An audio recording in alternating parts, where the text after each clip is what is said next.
Just ahead on this special edition of American Black Journal, we'll take a look back at some of this year's more memorable interviews. Detroit Police Chief James Craig talked to us about his efforts to reduce crime.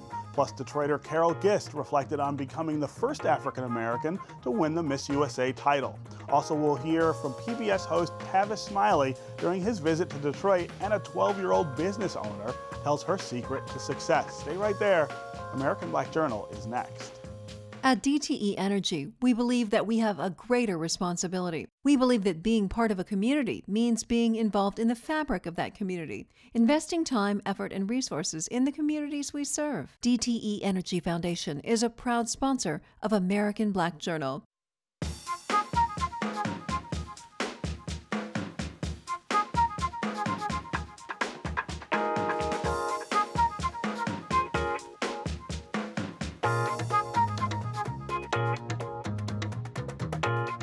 Welcome to American Black Journal. I'm Stephen Henderson. Every week, we bring you interviews and stories that are inspiring, educational, or entertaining. We tackle the issues and topics that matter to our community, and we explore the traditions and achievements of African Americans.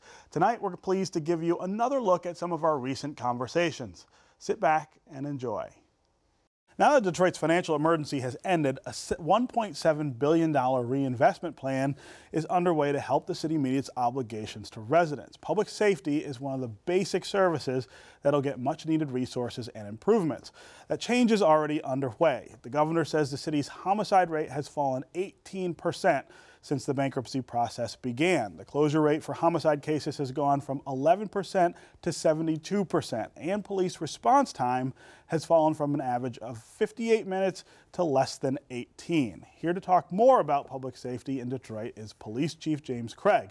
Welcome back to American Black Journal. Thank you. Glad to be here. I think this is the second time we've had you on the show. The Yes. first time you were brand new to the job. I was new. Yeah. Probably a month into my tenure. Right. So now we're 18 months, 17 months later. Okay. Those numbers that I was just referencing, I'm not sure Detroiters are aware of those kind of changes. I want to say when I go on Facebook and talk to the other folks I know who live in Detroit, they're still under the impression that things are either getting worse or staying the same. Wow, that's interesting because, you know, my impressions, because I'm out in the community, I'm in the community meetings, and people are daily thanking me, telling you, and saying, we appreciate what's being done. We know that crime is going down. And it's nice that I can talk about these great statistics. I think one that's notable, you know, we set a very modest goal at the beginning of 2014. After coming on a end of success in 2013, right. We set a very modest goal of 10% overall reduction to Part 1 crime, right. which includes right. violent and property. But we've exceeded that. And now we're sitting at last quarter of the year, almost, 3 short weeks away. Right. We're looking at 20% reduction. But I also know it's just not crime stats that define success. It really, what defines success in my view, in the world that I've come from, is what do people think? How do people feel, right? And how do they feel? Do you feel safer? And that's the conversation that I hear often, not sometimes. Right. I mean, people will approach me in restaurants, they'll approach me in a mall and say, Chief, we see the difference. We appreciate what you're doing. We see more police officers. In fact, I have fewer police officers than I had when I started. Right. But they see more police officers. But they're in more active roles. They're out in the community. They're out engaging. There's relationships. And so I'm excited about that. Yeah. And I know that it's continued work in progress in educating, you know, the city that, yes, we're down in crime. Yeah. Doesn't mean that the work is over. Right. Because there's still plenty to do. Yeah. The two numbers that, to me, I think are the most striking are that closure rate on homicides. That has been haunting us throughout the year. Forever.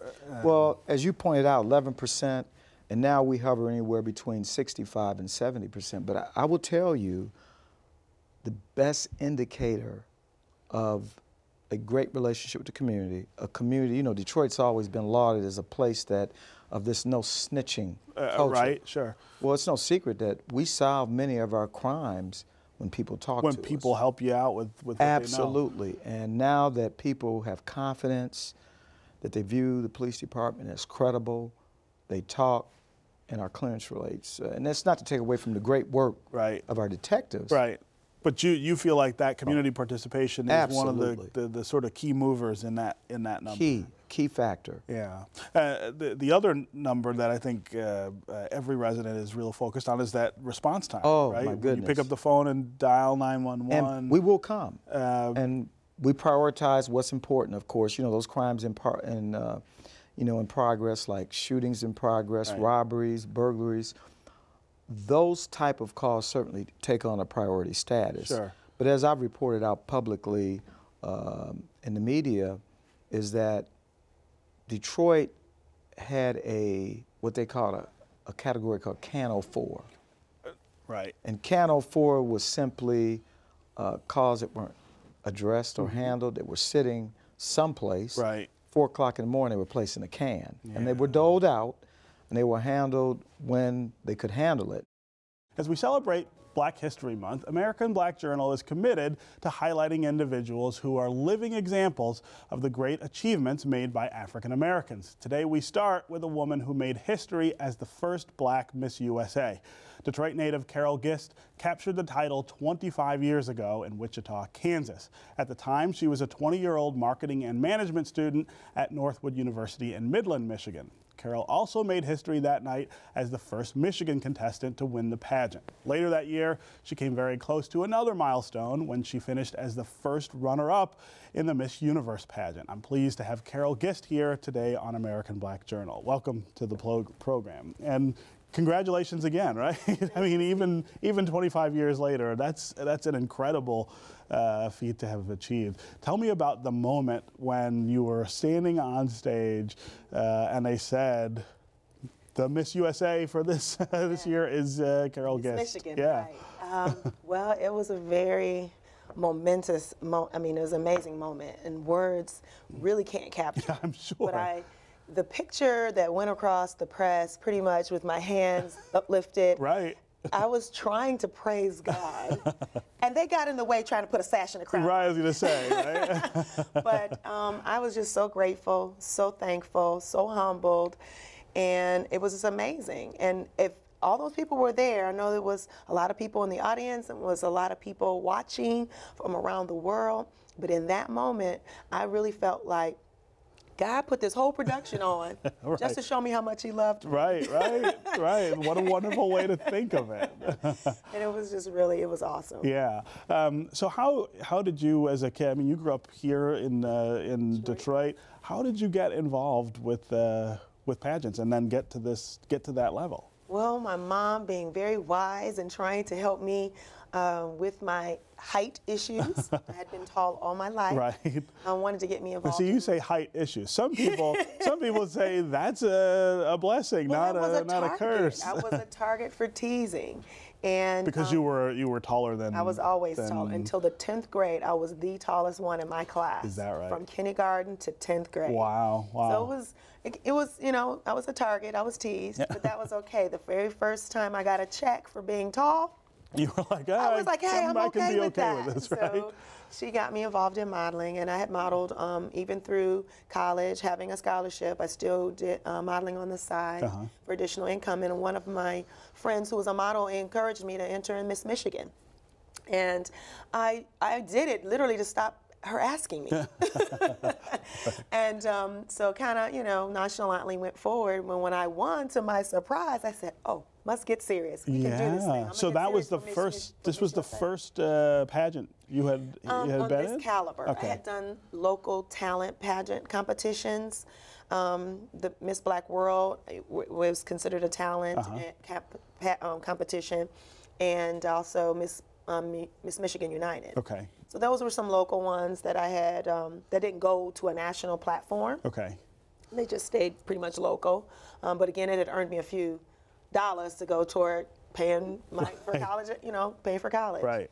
So this was the first one, and I thought because it went to Miss USA, that Miss Michigan, as I'm thinking, finally, I'm going to hush her up. I'm going to apply. Maybe I'll make top 5 and win a few extra dollars. Right. Again, to help pay for college. Right.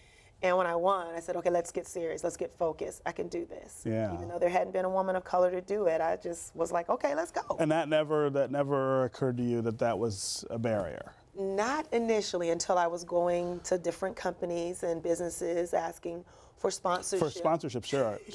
Yes. And what was funny looks. yeah? What was the reaction? I mean, did anyone just come out and say, a black person can't win that? Not so much, not directly, but indirectly. In an indirect way. That's a guy. I did get a lot of that, but the Black Business Association and different churches and family and different people pulled together to help send me to Miss USA. Yeah. And you were a college student at the time. Did you feel like this was something that was separate from what you were studying and wanted to do, or did it dovetail? It just dovetailed because that had athletics and and modeling had been tandem for almost all my life. I was working hard to finish up my bachelor's in 3 years. I already had 2 associate degrees, and I wanted to complete my education and move to the next level. And at the time, I was really wanting to be the first in another industry, which was the hotel industry. I wanted to be the first African-American female general manager of a Ritz-Carlton property. Okay. That's a very specific goal. Very specific. But even in, Northwood being known for its business and even automotive, right. There hadn't been a lot of black female dealership owners in the GM line, Sure. Cadillac and Buick. And so I did a research paper about different women first, African-American first in that industry, and I wanted to be the first in the Cadillac because there hadn't been one for Cadillac. I see. It was like, maybe it was just something in me. I wanted to be the first at something. At something, right? right. And it's hard, I think it's probably hard for people, 25 years ago, it's not that long ago, but it's long enough ago that this was really anomalous. I mean, the things that you're talking about, the barriers that still existed and the things that had not yet been achieved, they were everywhere at that point. And I guess maybe being at Cass, I went to Cass Tech High School, and just being in Detroit in the area, I was used to a different type of attitude. So coming outside of that bubble and actually being exposed to people who really had a problem with my color, it was a little. That's sort of a shock, right? It was a little shock because even going to Northwood, I never encountered. And I think Midland was pretty homogenous. Yeah, right. I was going to say, Midland is not diverse at all. It was not a very diverse area, but I never was made to feel, even going there, that I was less than. Or that you couldn't achieve. That I couldn't achieve. Yeah. And so when I, just going forward, I didn't have that in the back of my mind. I just wanted to be the best me I could be. Yeah. Offer the world the best me. There's no regrets. Right. Tavis Smiley is well known to PBS viewers as the host of an award-winning late-night talk show. This past week, Tavis taped 5 episodes of his show before a live audience on the Wayne State University campus. The show topics included the city's downtown rebirth, the challenges faced by longtime Detroit residents, the thriving arts community, and education. I even had the opportunity to share my thoughts about the city as one of his guests. American Black Journal contributor Jennifer White sat down with Tavis to talk about his decision to give viewers across the country an in-depth look at Detroit. Welcome back to American Black Journal, Tavis. Thanks for having me back, Jennifer. Good to see you. So tell me about what brought you to Detroit. I love the city, as you know. I grew up down the road in Indiana, so as a child, as one of 10 kids, we couldn't really afford family vacation. So our vacation was my parents saving their money and filling up the station wagon with gas and coming to Detroit for the day. So as a child, I came in and out of this city all the time. And then when I went to college at Indiana University, I was on the debate team, and every year there was a huge debate tournament hosted here on the campus of Wayne State where we sit today. So I was here every year for 3 or 4 days for this huge debate tournament. And as a professional, of course, I've been here countless times. Just saw you last year, I think it was. Yeah. So I'm here all the time, but this particular trip is meaningful for me because I wanted to, for the national TV audience, for the public television audience, document what's happening in Detroit. I think we all agree now that there's a slow but steady comeback of the city. The city's turning around, but for whom? And how do you make sure that what's happening in downtown becomes a bridge to the rest of the city, and downtown just doesn't become an island unto itself? And there's a lot of good work going on here, but some tough questions that need to be asked. And I wanted to give the national audience a chance to get in on that conversation. And so for 5 nights, we have broadcast our show from Detroit. It's interesting, as a native of Detroit and someone who still lives in Michigan, I think there's a local narrative, but there's a different national narrative about the city. How do you think those two differ? It's a very good question. I think that there is a pejorative view that oftentimes exists of Detroit. I think our view can be punitive when we talk about Detroit and what it's gone through for the last few years. And yet, on the flip side, I think that most Americans, whether they know it or not, have a cosmic connection to this city. And I say cosmic because you might not even know that you're connected to the city through the music that this city has produced. Motown, Aretha, Anita, and Eminem, and Kim, and Big Sean, whatever genre you like, Detroit has given it to the world. So we're connected to the city through the music, through the art, through the sports legends.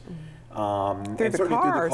I was coming to that, the cars we drive. So we all have a connection to this city. So I think that a lot of people may be looking at the city punitively and pejoratively, but there are a lot of other Americans, and I would argue more Americans, who are pulling for this city to see this comeback happen. When you think about the punitive narrative, what is that rooted in? Honestly? Race. Okay. We look at Detroit, it's a chocolate city.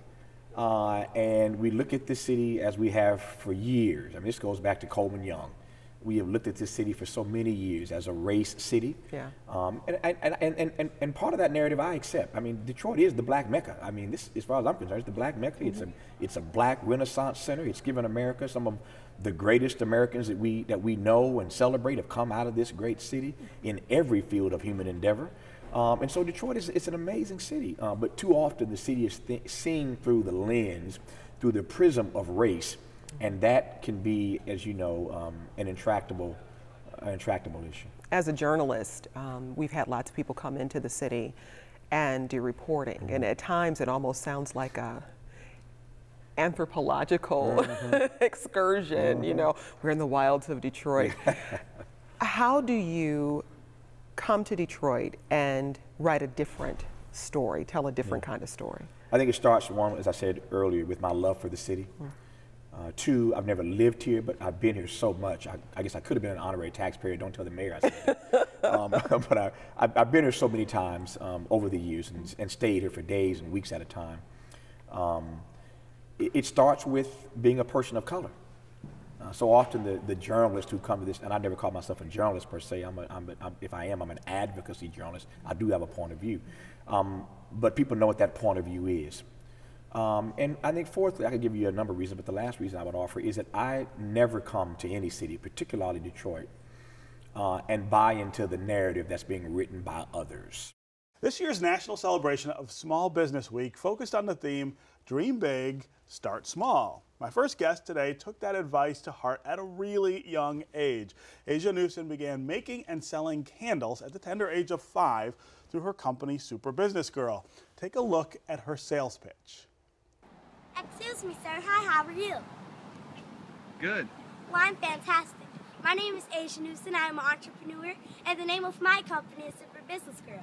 Today I'm selling candles that came from my Asia collection to make money so I could buy some things that I really need to expand my business, like hats and shirts with my logos on them and permits for my trainees this summer.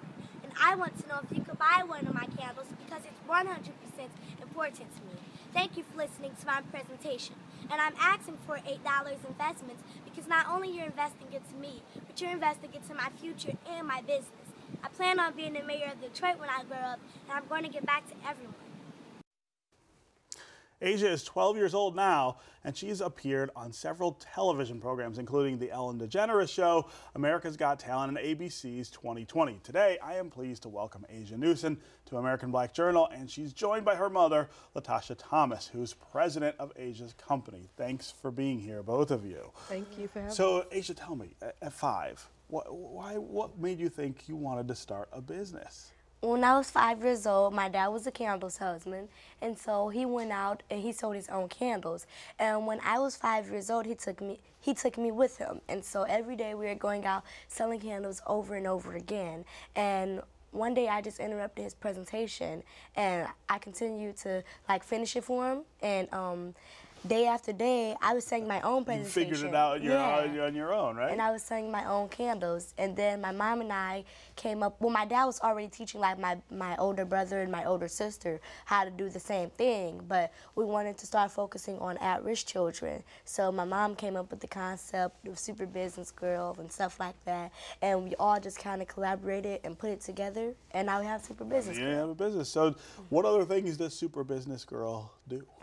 Well, we teach children how to become entrepreneurs. Like, we host entrepreneurship workshops. Also, I make and sell my own candles with the help of my family. And I have a website, superbusinessgirl.com, where I sell them on. And I'm also a spokesperson. I was going to say, you have some friends with you here. Yeah, I'm also a spokesperson for a company called Jumbies. And it's like a story of storks. They're like little birds, and they're flying from shore to shore. And so one day the storks crashed, and two animals, like a duck and a monkey, turned into a ducky. And that's like this little thing. And a dingo and a bat turned into a dingbat. So they combine the animals to come up with new animals. Yeah, and Jumbies. All right. Natasha, this has got to be remarkable to you that at such a young age your daughter decided to do this, but now at 12, this has become a really big deal. Absolutely, Stephen. It kind of blew my mind a little bit at first, and in the beginning it was a little bit overwhelming, but as my daughter grew with her entrepreneurial ideas and her mission, it created positions for myself and other people as well. And we had to get on board. Right. Definitely. Right. Yeah. And so the idea, though, for Super Business Girl, she says you came up with that. What were you thinking when you sort of put it all together? Well, Asia she comes from humble beginnings, you know, and I wanted to let my daughter know that no matter her background or where she came from, she could do whatever she wanted to do. And I wanted other children to know that as well. And Asia used to watch her favorite cartoon on the Publix channel, Word Girl. And she was about 4 or 5 running around. Then that was about the young lady who, she was a superhero who fought with vocabulary words. I remember that. Yeah, and Asia loved that show. And she would dress up in a little costume with the cape, and she would run around and say, "Mom, I'm a little word girl." I said, "Oh, honey, you're my little super business girl," you know. And it kind of ran with it. That's where it came from. And we told her father, and next thing you know, she says, "Hello, my name is Asia Newsom, and the name of my company is Super Business Girl." Super Business Girl. Yeah. There you go. I think my favorite line from her pitch is, "I need money to help grow my business." I mean, a lot of kids, I think, would say, "I need money to buy candy or toys or whatever." This is somebody who is really thinking about business growth and sort of how all that works. Where do you get that from, Asia? I guess I know that I need money for my business, and it takes like determination and funding, and I had the determination, and I just need the other part, which is funding. And so I could get like loans or investments, but then I'll have to pay it back. So instead of doing that, I just go out, and since I know how to sell candles, I can just raise money right then and there. All right. So talk about the public speaking and the workshops you're doing. Again, you're really young to be doing these things. Do you enjoy it? Yes, I do like public speaking. Sometimes I get nervous, but the workshops, I'm just now starting to do my workshops, and ultimately I want to have like a Super Business Girl school, and it's going to be like classes every day, and I'm going to have teachers teaching them how to become entrepreneurs. So that's like my ultimate goal. But before I do that, I am doing the workshops, and I'm going to teach like 10 children each workshop. And wow. We hope you've enjoyed this special edition of American Black Journal. Thanks for watching.